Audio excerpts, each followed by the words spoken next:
Hello, bold ones, and welcome to the podcast. Today, I have a very special guest. We have Mel Churcher.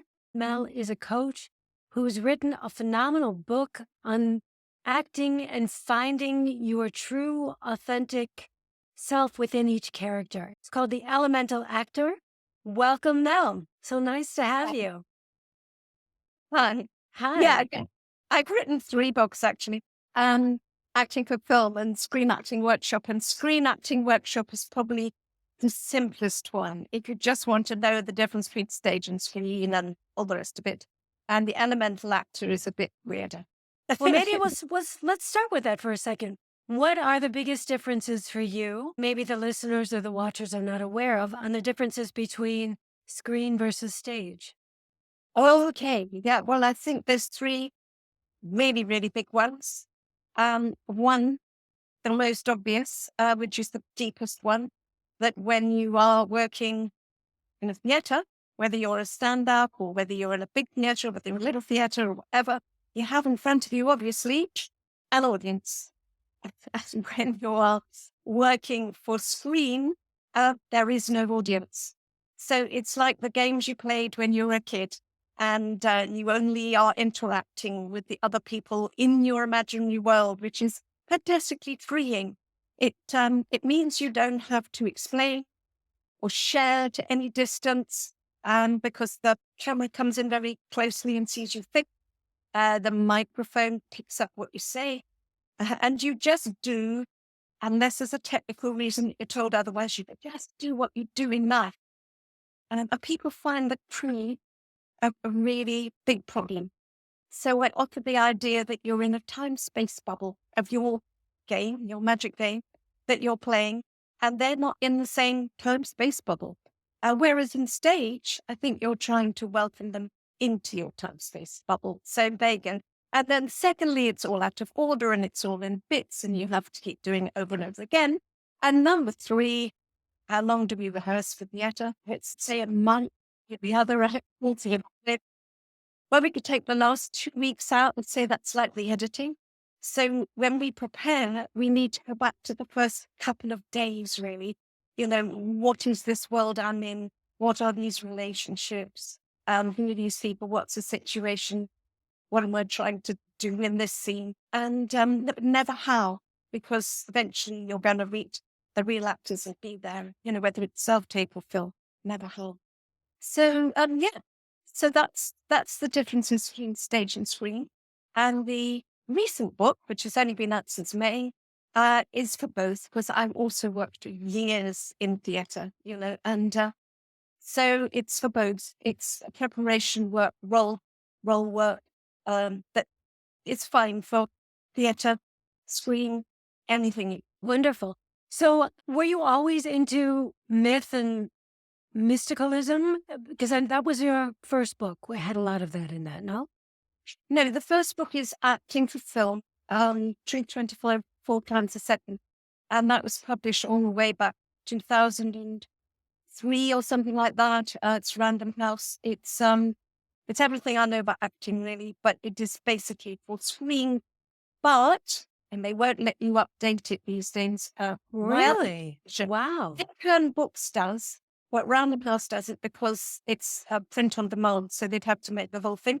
It doesn't really affect actors, but obviously it's about cameras rather than, film rather than, doesn't really affect actors that much or get the differences, but it obviously technically is from a different age. Then the second one, which came out in 2011, I think, but it's had a reborn, my screen acting one, because it came with a DVD. And now it's come with links that you can just, put Do in videos. And both of them have, they all have, obviously, the ebook versions. And then this new one came out like a month ago. So the myth and magic bit, I'm not really talking about fantasy movies, though it would work really well. But I'm talking about primal drives. What are our primal drives and how do we get them and the power struggles and the need for food and drink, which, if you're a mouse is getting in a little hole and if you're a tiger is having a bright space to pounce on people. And the same with humans. It could be just literally surviving and finding somewhere safe that the bombs don't fall. Or it could be that you want to own the world. What's driving your role? Succession, for example. Yeah. And then I just found after years of working with Shakespeare and the elements, that I don't use humor so much because I think they're a little bit dull. But the air, earth, fire, water, quintessence, which is the whole. Yeah, I mean the characters say, keep actions and air and fire. And I just think they're all life giving and life taking, and we use them all the time in metaphors. Yeah. Loaded with happiness. I was digging for the truth. Yeah. I was fired up to take action. So that's what it is really. But I've realized I've got a couple of boring old MAs. I remember my first film, which was in the 80s. My main thesis was about mythology. Oh, really? Wow. Okay. Then I went off and then came back to thinking we're in danger of everything getting reduced and not, because nothing's small about screen or theatre, it's deep, the bigger stuff. And so I just took stuff that I've used anyway, my physical metaphor, my physical things, and things. But just for fun, I started putting them under air, earth, and fire and water as well. And so that's just to have a framework to use them with. Yeah, exactly. So how general, and we get the games with the elements. Okay. So for instance, if I had a character that was burning with passion for, let's say, what is it? Another job, a better position. What sort of exercise would I do to access that burning with passion? Well, it depends where you are in the story, because all human beings have all of those things and many more. I mean, sure, just a broad spectrum, Yeah. But all of it is, but some have more than others. So if you look at a Western, for example, these people have got more energy. They're not rooted. That doesn't mean they can't take action and ground themselves and find their fire. So wait. Now you have to explain that a little bit. Why is it that you would say people in a Western have more air? What is it about them that... And I'm saying because they're not grounded, they drift, don't they? Called the drifters, the dreamers, the searchers.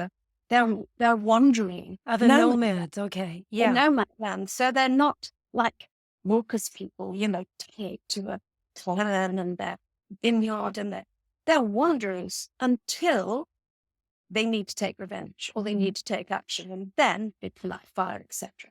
I don't know if you ever saw The Big Lebowski. The old dude. a long time ago. Yeah. Well, the old dudes and the Coen brothers give us tumbleweed at the beginning. The old dude is, he's there doing his own thing. He's floating through life, letting the wind blowing where it will, all the rest of it.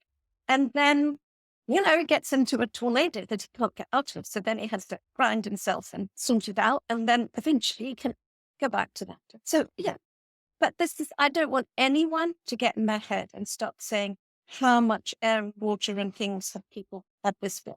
So just an instinctive thing. I mean, I take some of the love and efforts, flinting and punching and all that.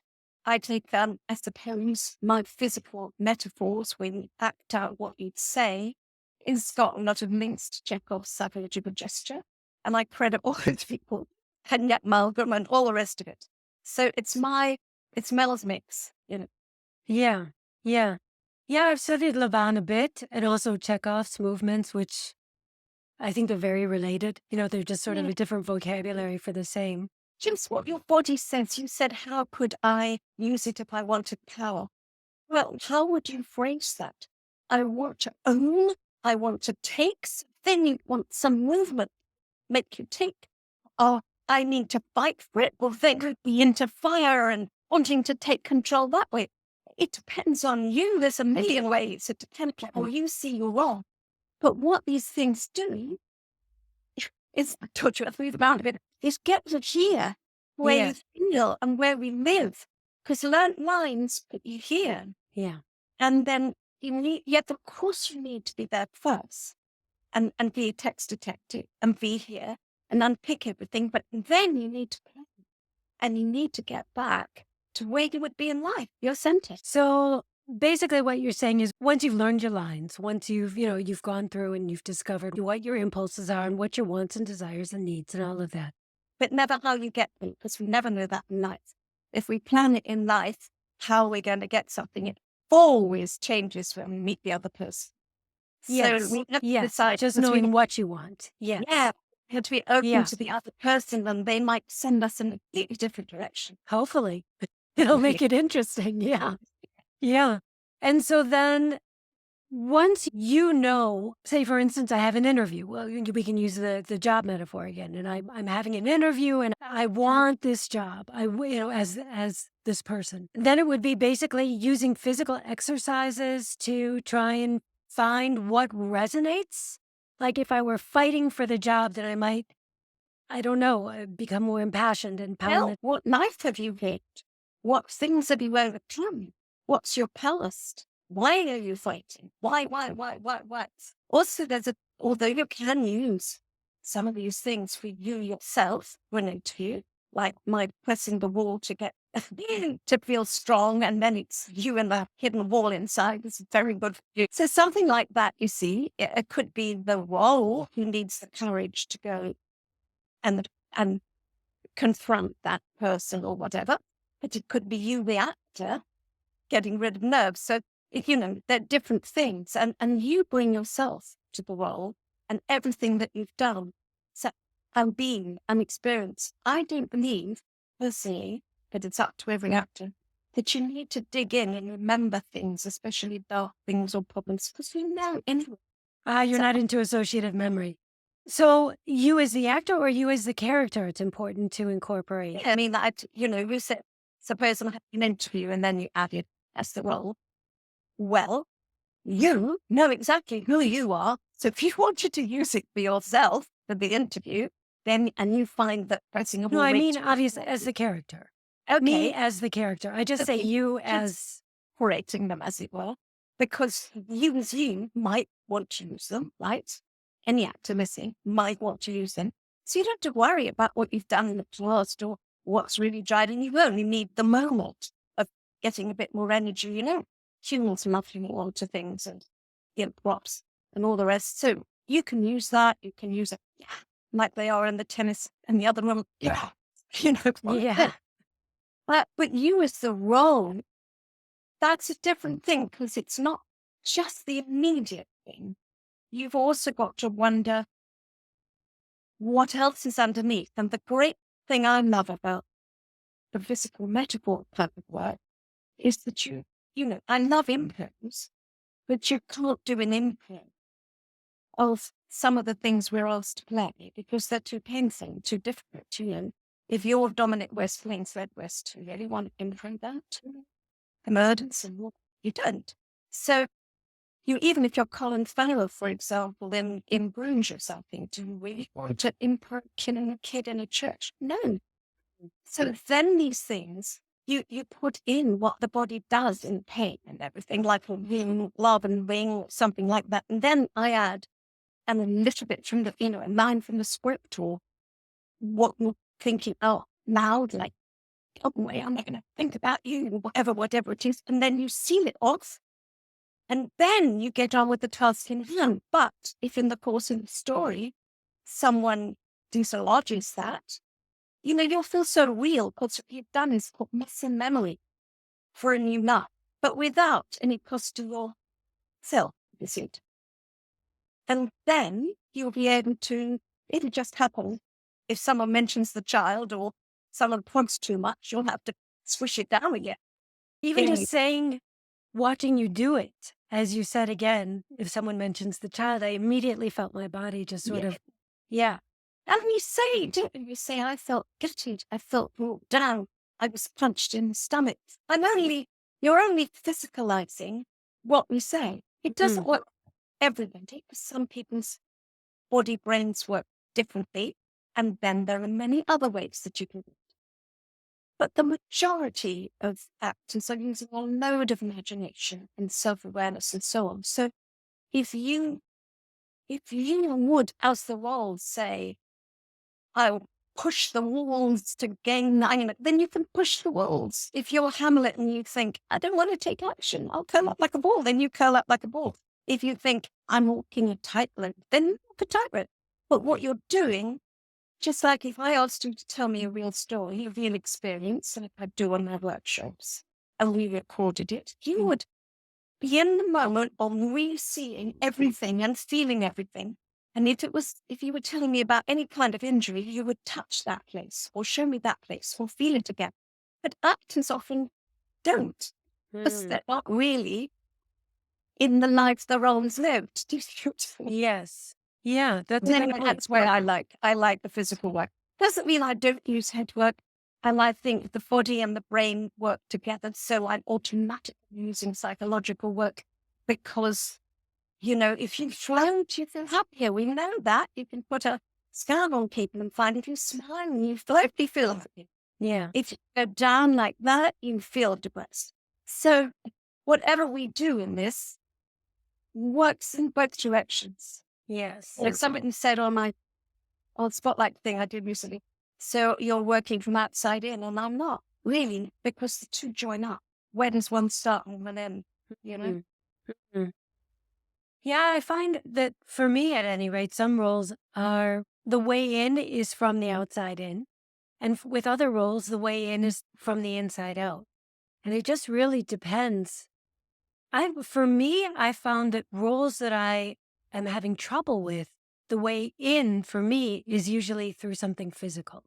Yeah. If I can Even find, she wear Yeah. or anything, absolutely. Yeah. and if I can find that, I remember I was working with a coach this years. Do you know Giles Foreman? Yes. Well, Yeah. I think I've met him once, but I know his work because he comes via the sadly now no longer Drama Center, which was, Christopher Fettis and Yeah. before that. Yeah. That's Marvel, right. blah, blah, blah. Yeah. He loved Christopher. We were doing an exercise, and I was supposed to be a very sort of, I guess, reserved or verklemmt, I would say in German. Sort of like somebody who was very hemmed up, very buttoned up. And he just had me. I had my handbag on my lap, and he just had me take my handbag and hold it with two hands on my lap. So going from having it laying on my lap, and all of a sudden, that made the world of difference. All of a sudden, I just felt this shift in my body. For one, because it's not how I would hold a handbag. So No. yeah. It's the way your role was finding strength. So Yeah. like missing the wall, your role was holding a handbag, which gave the courage to go where she had to go. Yeah. And I find that so fascinating to find a physicality that is often the key to unlocking a character, to unlocking what's interesting, I don't know how you feel about it, but I always think, you can only play with what you have. And it may be a bigger piece or a smaller. Feet fuse, don't they? Yes. Well, fuse. Yes. Let's go back to Stanislavski. It's you as it's you were. So you jump in the magic circle, and then you are whoever it is. Yeah. And then you jump out again and go to tea or have a drink. Hopefully, unless you're Daniel Day-Lewis. But yeah, so it's interesting where some roles are harder to get into, and it's finding that way in. So do you suggest that people just sort of run through the gamut of trying out some different type of physicalities? For instance, let's say it's someone, whether you flick or whether you punch or hit or bat, or, there are 1,000 adjectives, right? And each one is sort of a different action. Not really. You could, I suppose. Yes. I would work from the role and the role situation and what we can unpick of the way the role lives and what their quest is or what they want. And then out of that, which should be apparent in the script, then I ask somebody to find the movement that goes with the lines I've said or what they want or whatever. And try it, but I don't use physical metaphors for every script I work on. Sometimes it's enough to just riff on the lines a bit to make them come real. or do an improvisation of what it was like when your sister was 15 and stole your shoes and now they're 25 and stealing another. I mean, everything is different, but I do think physical metaphors can be very useful for putting in muscle memory, and particularly useful when they're a role completely different to you. Or, and this happens to me a lot, I'm working with somebody on a role who say been raped or something, and the person's been raped. The last thing I want them to do, and they want to do the role, that's simple. The last thing I would ask them to do is remember what it was like. I would go, accept that, know that. Now let's look at this person. And in doing that, you have to find out the life they've led, and where they are, etc. And we may or may not need a physical metaphor. If we do, it would be one of those wing ones or something that we don't think about. But generally, in that case, there's so much knowledge there that it might work completely different. In other words, I've got a whole, what I used to call a toy box, and the only consistency for me is the breathing, is making sure that that you're working from there, and that you also, really unpicked the world you're in, etc., which has to be logical, and it might not be logical like life theories, but it has its own logical life. So my biggest thing is to ask why am I doing this? Where am I going? What do I want? Why am I saying? Because in the end, you're trying to say, why am I saying these lines? Because it's very unnatural. Everything's natural. We played since we were 7. We played it. So it's only another game, which we completely believe, and we believed when we were kids. But the lines are unnatural. We never like in life preparing a speech. We have to give anything. So we, as actors, have one totally non-organic part of our job, which is their lines. So anything that I do is to try and make those lines come to life. And it can be loads of things. I mean, as we said when we had a chat recently, that self-taping, you don't even have the proper actor. So what do you do to make the lines come alive? You then will really use your imagination. Well, I've worked on 70 movies or something, and so I've had people seeing full-grown dragons and done this and done that, and it's all been imagination, So one has to work hard at it to make it really specific. Specific is one thing. This is just one thing that I do, and it's not everything that the book's about. It's just one part of it. Have you seen Cumberbatch doing? I'm sorry? Air includes the breathing work, for example. Yes. Flow is the flow of speech as well as subtext, which is under the earth, and also the sparkling surface of the water, what's underneath. So I'm not just using physical metaphors, but I do love it. Well, what are some things that someone could, obviously, it's a practice, and it's something that you've taken years and years and years to develop and to think about, and I'm sure it will continue to evolve. It's very easy. You can use it like that. You can use it in 10 minutes. Yeah. Okay. What would be something I could use in 10 minutes? Depends what your role is. What do you want? Do you want to fall in love? Do you want to be happy? Do you want to fall in love on a Paris evening on top of a rooftop garden? Okay, that sounds good. Float. I'll take that. You just float, let the wind take you where it will. And then you find that they're really married and that's the wife, and you'll come together. And it's on the sea. Yeah. So if it is that, say I want to feel like I'm in love. I'm a person on my 25th wedding anniversary. I know a little something about that. I know. Well, Thank you. It's getting to the 50, but we haven't been married for the whole of that. It took 25 years to get married. But only because we didn't believe in marriage. Because we needed peace. Yes, if to fall in love, well, I blend all sorts of things. I mean, when people are touched, they touch hot chakra, Yeah. So this is when you feel, oh, wow. And then when it becomes really strong and passion, then it hits you here. Yeah. And then it comes with a whole lot of other things like, do they love me? And should I move to Barcelona or, and so on. Munich in my case, but yes. Yeah. Well, we say floating with happiness. We say, so I would say that falling in love is a mixture of torture in a way. Do they love me?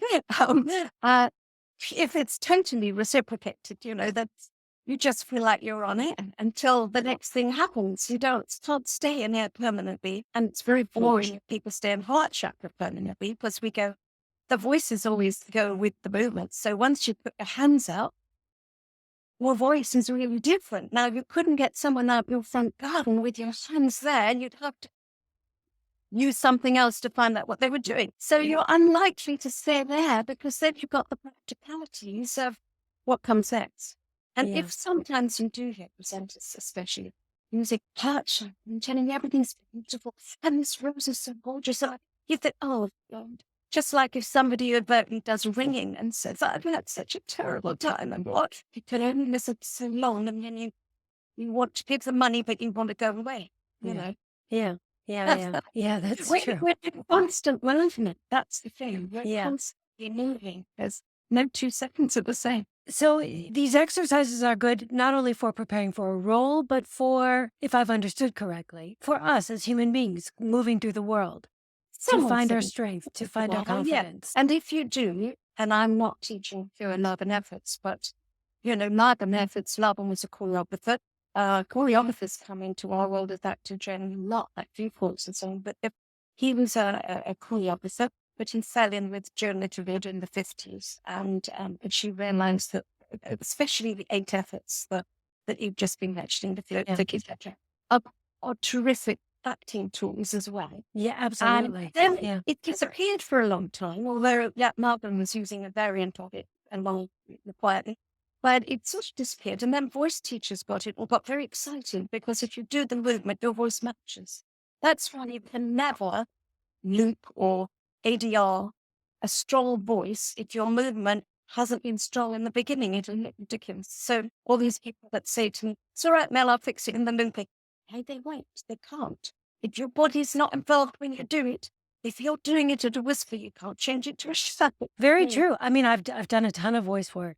And they used to have actors all come in and we used to stand around a table, especially when we were doing like cartoons or radio play, things like that. So we would all be in there together. And it was so great to watch because everybody's moving. And, if you're a rabbit running through the woods, you're weeping. You see what I mean? Yes, yes, absolutely. Yeah, for sure. You have to act it out. Otherwise, you're not going to get it. You were on your own in a studio, all on your own, while someone plays the loop and the film and the white line goes when you have to speak. And so anything that you can do to get yourself back to where you were when you sold it is fantastic. Absolutely. So all of us actors have to deal with nervousness quite often. Yeah, well, as you mentioned, I was an actor for 7 decades. And the terror. And so we have to deal with the terror. And therefore we have to make it work for us because if we didn't have adrenaline, we wouldn't work. Right. Because we wouldn't have the energy. But it can really get in our way, which is why I spend a lot of time on films with younger people, making sure their shoulders are down. Put my shoulders down. Because posture is incredibly important for us as actors. Yeah. So it's people think they're the only ones that get it, whereas I don't think there are any good actors that don't have it, And that's another whole thing in my book. All the people with all their thoughts about nerves, etc., etc. So I think nerves can be your friend, because you have more energy because of it. Can be, but you have to have something, whatever you use, whether it's sort of shoulders or one of the breathing exercises that puts you in the center, whatever it is, because body never changes, always wants you to survive. Doesn't know anything except adrenaline. So your body will want to close your voice down, to bring your shoulders up, to hold your stomach in, to do anything it can to protect you. And so you, the actor, have to be so used to doing things that stop that and that you only get into fight and flight when you're running from the line as the role. And then when they say back, you get back to, we'll bring it. One thing that certainly helped me when I was very young, I went on this extreme diet by telling myself every time I was hungry that I wasn't. That feeling sometimes when you eat too much and your stomach is working on the food and you think, it almost feels like hunger again, but I couldn't possibly be hungry because I just ate an hour ago. I ended up losing a ton of weight, way too much. It was not a healthy thing. But the point that I'm trying to make is you can sometimes take a feeling and reframe it for yourself. So what I generally do when I'm really, really nervous is reframe that as being really, really excited. Because a Yeah. lot of the adrenaline rush, Yes. all of it is they're the same feelings. Exactly. The problem, I think, sometimes, and I'm talking about screen again, problem sometimes is that the crew get all that excited because we're losing the light. And then our role is somebody absolutely relaxed on the beach, and watching the person or not. And so They're like, drink faster. once you've been excited, you may need to kind of Yeah. just drift, But yeah, it's difficult. Yeah. But yes, now I used to teach business people through all that. And then eventually I started teaching actors. And then I was directing theatre. And then I became a voice coach for a long time. So I was on the worked with Tisbury at the Royal Shakespeare Company, and I did 12 years at Regent's Park Open Air Theatre as their voice and text coach. And at the same time as that, I started working on movies, which eventually took my life over. And was great because it brought back the whole thing, the whole package again, the actor and everything, not just one bit of it. But I still think that if you aren't breathing, if you're not centered, where we feel, if you don't have that channel to where you feel it, and if your body's getting in the way, then all the preparation, psychological preparation in the world won't make you look up as you be. Yeah. Yeah. If you have to choose, it's better to be looking like you know what you're doing and talking from your center and just legging it up than all that other work. So you can't look at one bit. It's a whole thing. Well, are there any exercises that someone could do right off the bat to find their center? Yes, but we'd have to talk our way through things, and I'd have to be doing things standing up, which I know we can't do. But obviously you can just shut your eyes and sit normally and put your hands on your belly. I mean, we could do that together. If you just put have you got a back to your chair that I you can don't. use? I'm on a stool, a wobbly Oh, stool. that's a shame because it's good to have some support behind you. Uh. But we can go. But I mean, you are an actor who's been around for ages, so you know all this, Thanks a lot, Mel. Of course you do. So this is baby stuff, Yeah. But I usually do it when I work with a group just to check that everybody's on the same page, because someone might have come from being a ballet dancer, or someone might be coming in and later life, or someone else, And then there come, my group of 12 that you do in a workshop. There can be one or two people that it takes a little while for it to. I remember working with a businessman once years ago about relaxed breathing. And he kept fighting me and telling me that the breath went the opposite way to the way we're going to find out it goes. And then he said on the end of the second day, he said, Mel, right. And, oh, yeah. He said, yeah, I was watching the football. My wife brought me my third baby. And I thought, oh, she's right. So, You just needed to relax to understand that. So if it wasn't you would know all this, but if it was somebody beginning, the first thing I would say is I would ask them to lean back in the chair and part to that. But to put your hands across your belly, shut your mouth, and not think about your breathing, but listen to all the sounds around. Make sure your feet are on the floor, shoulders are down. Then just listen to the sounds around.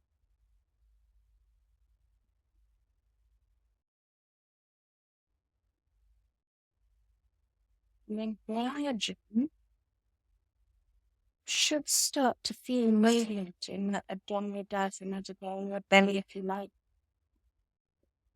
Either towards or going back. You're not really feel it. When you feel that, you're putting new stuff and do it your conscious. Increase the breathing. So when the breath is coming in, is your belly going away from the chair or back to the chair? Is my belly going away from the chair? In other words, are you growing bigger as the breath comes in? Yes. There you go. Yeah. So your belly area is moving away from your back of your chair, or the back of the chair. That's what it feels to. And you rightly said that your belly is moving away from the chair when the breath comes in. Yeah. It's expanding. Yeah. Yeah. And then if you put your hand on your belly and you let the breath out on saying SH, you feel it going Sinking in. back into the chair. Yeah. So if you looked at any child or animal or anything, that's our natural breathing. Why? Well, again, you'll know one, but what happens is that when we get an impulse to breathe, or thank goodness, we're also on autopilot to breathe, and when we're relaxed, but what happens is the big double dome diaphragm contracts downwards, which causes a little semi vacuum in the lungs, so they fill. And so the feeling of needing away is because all the outer muscles are getting out of the way so that your diaphragm can descend. And then when it stops being contracted downwards, it releases, which means it has no energy. So then your outer muscles come in to send the breath out. And immediately just doing that, I can feel my voice centering. So it's so easy once you got that idea to warm it up by just literally putting your hand in your belly and feel it go backwards, and then you are not in flight and fight, because flight and fight puts you the other way, because then you go to get breath. And that's what the doctor expects, when they put a stethoscope on. Then they say, you're an actor, they go, you can breathe deeply, and you breathe deeply, and so on. And then eventually you go, and then the doctor says, thank you. And you go, that's not a deep breath, doctor. Stop doing it. So, so we have so many ways we can manipulate it, really. But you have to get somebody at rest for them to feel what the natural breathing is, because we can impose all sorts of other things. And then my next question, Renita, is, okay, we've done all that bit. So now which way does it go when you speak? Well, when we're speaking out, the breath is being pushed out. That would be in-breath. Now, it's really interesting to say this, because when I ask my actors, so many of them don't think about it. They tell me the right thing about relaxed breathing.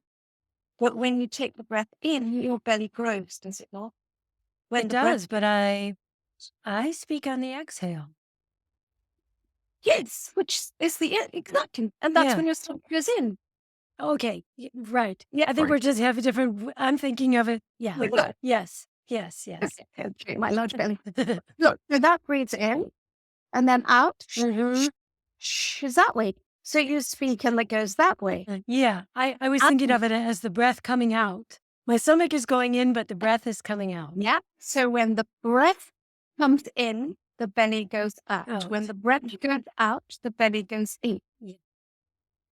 And otherwise, you'd be like my Norwegian, Scandinavian friends that go, yeah.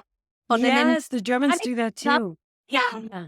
But mostly, but it's very good exercise, by the way. 1, 2, 3, 4, 5. 1, 2, 3, 4, 5. It opens everything up. It's very good. Oh, interesting. But it's really important for actors to know that it goes in, because if you want power, if you want that fire, then you may need to really allow that to go in. If you want to go louder and you're working on stage, you will need that to go in. If it gets locked by nerves, then you start pushing like this. So it's really important. So I sometimes do an exercise of Marvin's punch, and I'm really careful that their hands are on their bellies, and that when they say get out, their tummies go in. Otherwise, they get too much subglottic pressure, push out. And so we do 3, like with a movement, get out, get out. Then we do it without the hand loudly, get out, still making that use. And then you go really quietly, but still allowing your stomach to be engaged. Get out. You have so much power. But otherwise you're in Marvin Slash, where you're going, get up, get up, get up. Wings a button like that. And actually, I mean, just the difference in seeing you do that from when you were saying get out from your diaphragm as opposed to up in your throat, it's one is a high status, the other one's a very low status as well. I'm constantly winning high status parts. This is my mission nowadays. I mean, young women as well, but especially older women, because we all do it really nice. And making sure that they could command the troops, or, zero gravity, whatever those things are, that they're actually working from there, because no one will believe you if you're a puppy dog and you're working from there, it's very sweet, but you won't get what you want. Yeah. That's my vision. Well, that's a good one for actors and just, I think, young girls in general, but that's a whole nother theme. Of course, you can be an heir as well. Yeah. That's a fun. But you have to get them on your side before you can do. Yeah, but no, I got a great speech actually from Zero. What was it? Zero Dark 30 Dark. Oh, yeah. Right. Yeah, like that where none of them believe her when she says she's found Yes. Eden. Yeah, it's great speech. And you have to, she's telling them the facts. And then she realizes they don't give a damn. So then she has to be strong. And then at the end, she can, because suddenly they've believed her. Well, it's really interesting speech. Oh, So is there any, what's that? Zero Dark 30. Like Zero with the Dark breath. 30. Yes. It was a female director, too. I think the first one that had done a It was, war yes. movie. I can't think of her name. James Cameron's wife. Yeah. Oh, really? See that? Catherine Bigelow. That's who it That's was. it. Yeah. Bigelow. Yeah. Right. Absolutely. I didn't realize she was married to James Well, Cameron. I think she was. I think she was. If she wasn't, you can edit this out. Then I people don't can mind write people. in and tell us. I'd be wrong. Exactly. So is there any sort of parting words of wisdom that you have for actors? Something to... Keep the joy. It's a glorious, wonderful gift.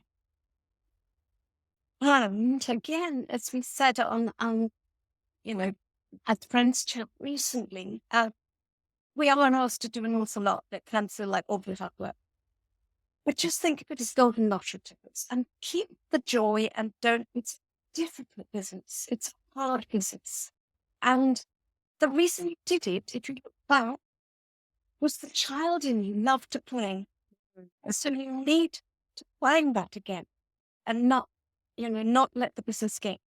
So maybe you need a break, or maybe you need to go and do something completely different, or have a holiday, or whatever, and then come back to it going, but I love this job. I love playing. Problem for actors is, which is what got me in the end, because being that much older, there was, I think in my whole CV, it was only one woman, and that was Fringe as director. Women didn't direct. Women's careers were pretty much over unless they were really big stars who got kind of character roles or something. By their 40s, thank goodness this is beginning to change. Yeah. Like for that, it is beginning to change. So I think it's very easy to lose it. And I would say just keep reminding yourself. And one of the problems is that you have to wait for someone to employ you to play. That's becoming less true. I mean, you're doing Yes. podcasts. Yeah. People are making movies. People are writing scripts. The whole hardware stuff has got so much cheaper Yeah. that can make our own work as well. Absolutely. I'm And a I huge think- advocate of that. Yeah. Yeah. Yeah. I write as well. And I think, one of the reasons that this world is missing so many great over 40, over 50 female roles is because women over 50 are not writing as much as they should be. We need to be doing this. We have to, Never mind the over 70s. Yeah. then you should be writing. Seriously. I do. Well, yes, that's true. But a script. Yeah, it's so hard to get a script Yeah. done, though, isn't it? That's like really bashing it all down. But yeah. Yeah.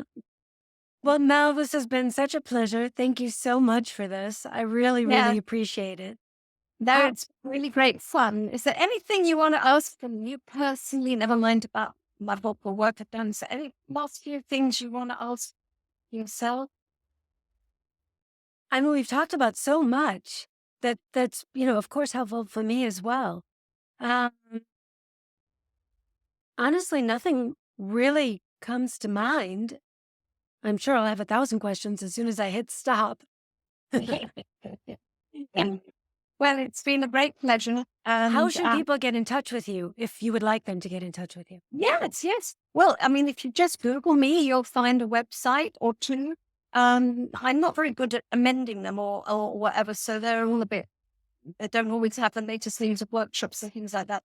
But if you just Google me. You'll find a couple of websites. Perfect. So if they want to hire you as a coach. And do you also do coaching for role preparation, like for an audition or things like that? Yeah, that's my main thing. I'm mainly do. I mean, there's two things I do. I'm still very much working in the business, and working on films and series. Through the pandemic, it's been all on Zoom. I'm not only on Zoom, but I'm more on Zoom than not on Zoom. Yeah. But so I've been working on lots of films and films and so on. And then I have a lot of actors who come and do a one-to-one when they get an important self-tape. Yep. Yeah.